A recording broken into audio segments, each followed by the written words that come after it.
నాన్న హెల్మెట్ పెట్టుకోండి. నాన్న మీరు మీకే కాదు మన కుటుంబానికి కూడా పెద్ద దిక్కు. మీరు క్షేమంగా వెళ్ళి లాభంగా రావాలి నాన్న. ఎంత చిన్నపిల్లవి, ఎంత పెద్దగా ఆలోచించవమ్మా. ఇవి నీకెలా తెలుసురా తల్లి? మా స్కూల్లో టీచర్లు ఒక అరగంట అవేర్నెస్ ప్రోగ్రామ్ పెడుతున్నారమ్మా. అవేర్నెస్ ప్రోగ్రామా? ఏంటది? డాడీ బయటికి వెళ్తే హెల్మెట్ పెట్టుకుంటున్నారా లేదా అని, కారులో వెళ్తే సీట్ బెల్ట్ పెట్టుకుంటున్నారా లేదా అని, కారు బండి నడిపినప్పుడు ఎవరు సెల్ ఫోన్ మాట్లాడకూడదంటమ్మా, రోడ్డుకి ఎడమ వైపే వెహికల్స్ నడపాలంటమ్మా, మందు తాగి అసలు బండి నడపకూడదంటమ్మా, రెడ్ సిగ్నల్ పడితే ఆగాలని, గ్రీన్ సిగ్నల్ పడితే వెళ్ళాలని, ఈ ట్రాఫిక్ రూల్స్ అన్ని పాటిస్తే అసలు యాక్సిడెంట్సే అవ్వంటమ్మా. అంతేనా? ఇంకా మీ స్కూల్లో ఏమేమి చెప్తున్నారమ్మా? ఎవరైనా పోలీసులు చెప్తే వినరేమో గానీ వాళ్ళ సొంత పిల్లలు చెప్తే కొంచెమైనా ఆలోచిస్తారేమో అని, మీ వెనక మేము కూడా ఉన్నామని గుర్తించుకోండి. మా స్కూల్లో టీచర్లు సార్లు పిల్లలందరికీ వాళ్ళ తల్లిదండ్రులు చెప్పమని మా స్కూల్లో చెప్తున్నారు నాన్న. చాలా మంచి ప్రోగ్రామ్ అమ్మా. మీ స్కూల్ లాగే అన్ని స్కూల్లోని ఈ ప్రోగ్రామ్ పెడితే ఎంతో కొంత ప్రయోజనం ఉంటుందమ్మా. ఒక వ్యక్తి మరణిస్తే ఆ వ్యక్తి చనిపోయినట్టు కాదు, ఒక కుటుంబం రోడ్డుని పడిపోయినట్టు.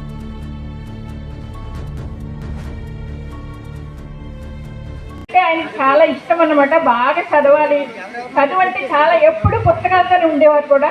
పిల్లలు కూడా అలా చదవాలని మీరు ముఖ్యంగా మీరు ఎంతో ఆశతో మాస్టర్ని పిలిచి సతీష్ ఇంకా ఎవరు ఇంకో బాబు ఉన్నాడండి ఫోన్ చేసి మరి మాస్టర్ని వెతికి రప్పించారండి. బాగోపోయినా మరి ఇవాళ సండే అసలు మేము వర్షిప్కి వెళ్ళి వచ్చామండి, కొంచెం లేట్ అయింది. మీరందరూ కూడా 98 బ్యాచ్ మరి మీరందరూ కూడా దేవుడు దీవెనలు మీ అందరికీ రావాలని కోరుకుంటున్నానండి. మీరు ఎంతో శ్రమపడి మరి ఈ విధంగా మీరు చేయడం అనేది చాలా గ్రేట్ అండి. మీరందరూ కూడా మా పిల్లలు లాంటి వాళ్ళు అనమాట.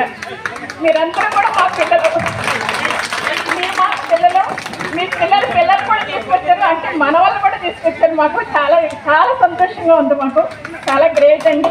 మీరు ఇంకా మీ పిల్లలతో ఇంకా దీవించబడాలి, ఆశీర్వదించబడాలని దేవుని కోరుకుంటూ ఈ సమయం ఇచ్చినందుకు మీ అందరికీ వందనాలు ముగిస్తున్నానండి.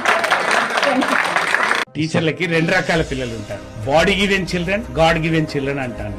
అంటే మన శరీరం ఇచ్చినటువంటి పిల్లలు, ఆ దైవం ఇచ్చినటువంటి పిల్లలు. శరీరం ఇచ్చిన పిల్లలు ఒకరో ఇద్దరు ఉంటారు, కానీ నాకు భగవంతుడు ఇచ్చిన పిల్లలు వేలల్లో ఉంటారు, వేల మంది ఉంటారు. నేను భగవంతుడు ఇచ్చిన పిల్లలకి న్యాయం చేస్తే ఆ భగవంతుడు నా భౌతిక శరీరం ఇచ్చిన పిల్లలకి న్యాయం చేస్తాడని నేను నమ్ముతాను.